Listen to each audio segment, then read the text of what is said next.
Penny Wong is the Shadow Minister for Foreign Affairs and the Leader of the Opposition in the Senate and joins us this afternoon. Penny Wong, welcome.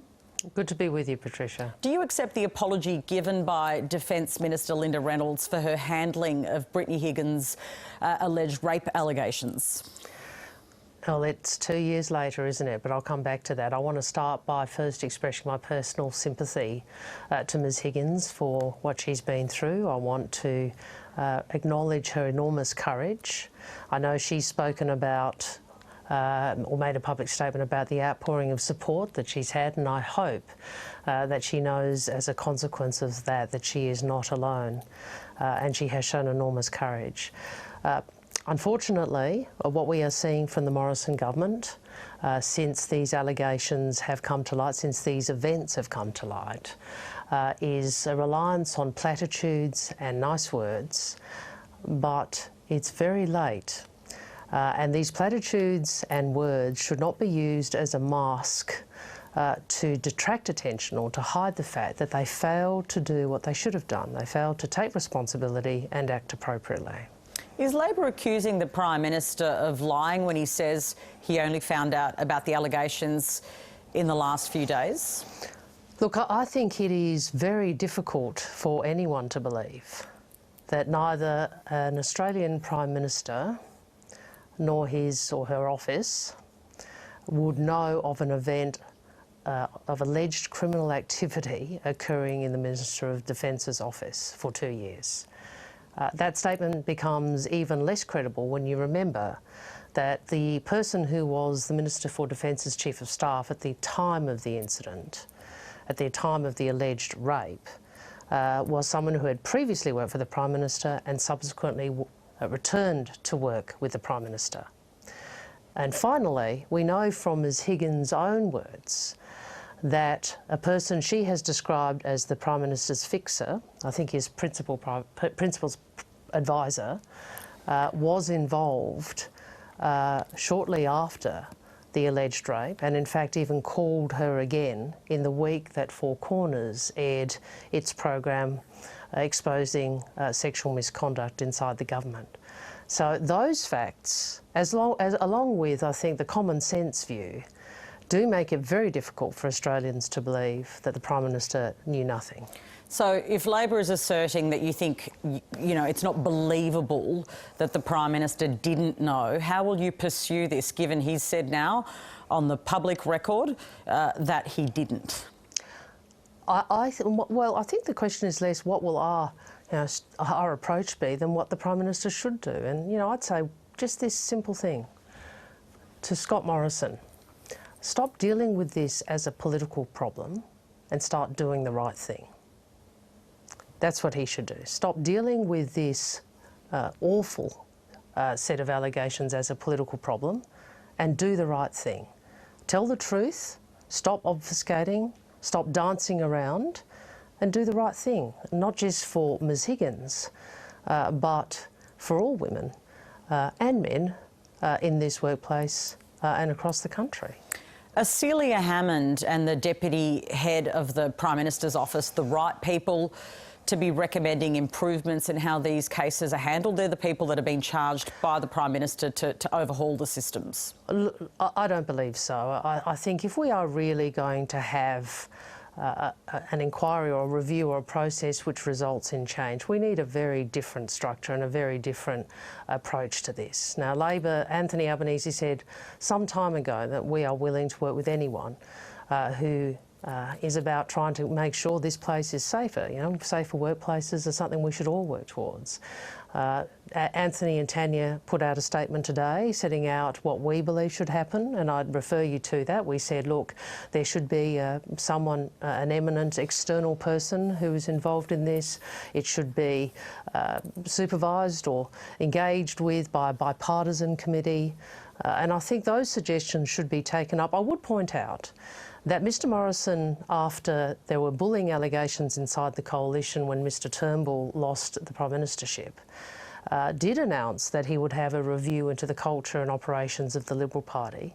Well, let's not have this announcement go the way that one did, which is nowhere. Richard Marles says this needs to lead to improvements across both parties. Yeah. So what improvements does Labor intend to make?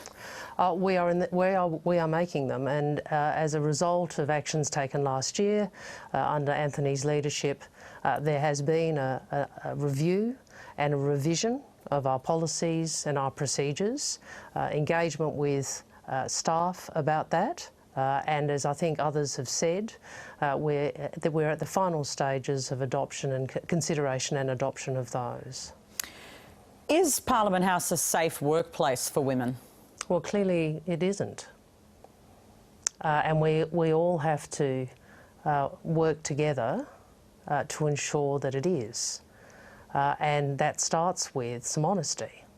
And my great, I think, the sadness and the reaction from a lot of Australians is that when confronted with this issue of a very distressing and serious set of allegations from Ms Higgins, for 2 years this government has approached it as a political problem instead of reaching out to her and supporting her.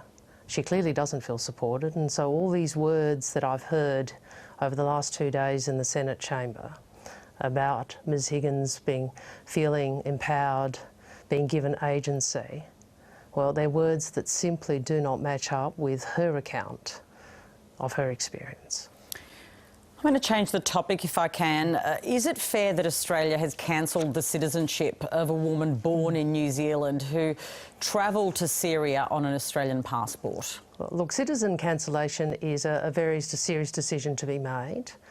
It is a decision that should always be made with a very clear focus on the safety of Australians.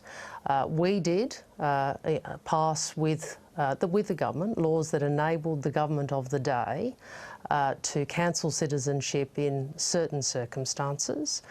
It is for the government to explain to you and to the public, Patricia, why it has chosen to do so in these circumstances. And I note you have been reporting on Prime Minister Ardern's response. I think it is also important that the government explain why it is that they have done this in such a way where we have that kind of negative response from one of our closest friends and partners. So is New Zealand Prime Minister Jacinda Ardern right to say Australia has abdicated its responsibilities here? Well, Australian governments always have to look to the safety of Australians and our national interests, but I think it is not unreasonable for people to expect the Australian government to engage with its New Zealand counterparts so that we don't have this sort of disagreement being publicly aired in the way it is.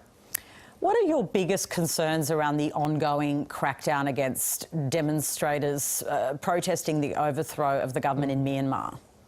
Well, the concerns we all have about Myanmar are deep, and they are deeply held. Australia has been a supporter of the democratic transition. We have been advocates for it previously, supporters of it.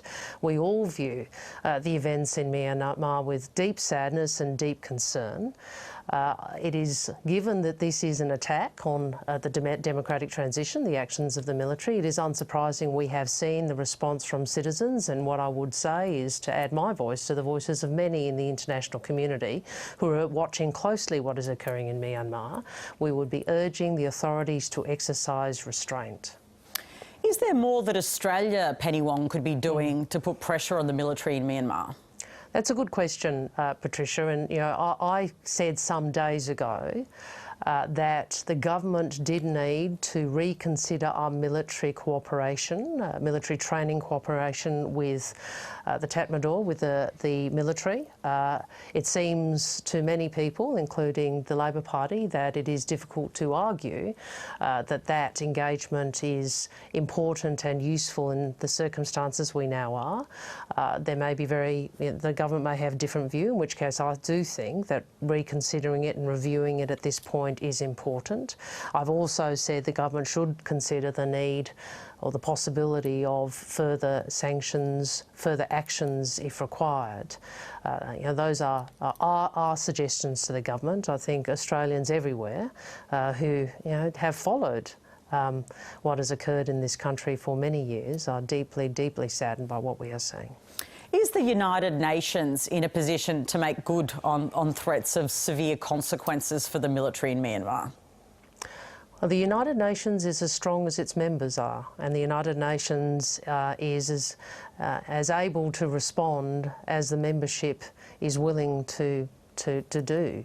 So I think ultimately that's a question of the will of the international community and the willingness of all in the international community to support democratic transition and to continue to express that in as many ways as we are able. Does Labor support Australia's decision to join an international coalition against so-called Chinese hostage diplomacy? Well, I think it's, well, first I congratulate Canada on that statement, and I absolutely support Senator Payne's joining with the Canadian declaration against, well, I suppose, hostage diplomacy, which is the use of arbitrary detention being used in the context of state-to-state relations. I think that is, regardless of who it's engaged in, where it occurs, it is not consistent with a civilised international community that recognises the rule of law. And so we are right to ensure that we join with Canada's statement, and I'd encourage other nations to do so. How do you see the Biden presidency changing geopolitical relationships in the Asia-Pacific? I think there are 3 points I'd make on that, Patricia. The first is what we do see from the administration is a reinvigoration of what we would regard as the important role America has in the world, that is underpinning the global order, engaging with multinational institutions, supporting the rule of law. The second thing is engagement in our region, in the Indo-Pacific. That is a good thing from Australia's perspective. And of course the third is leadership on climate change. Now all of those things I think are good things for Australia. One of the very pleasing things for Australia as a strong US ally during the lead up to the election and subsequently is the way in which President Biden and those around him have spoken about the importance of US alliances, which of course is such an important aspect of US power as a US ally and in our region. Those are very good things to hear. Penny Wong, thank you so much for joining us. Good to speak with you.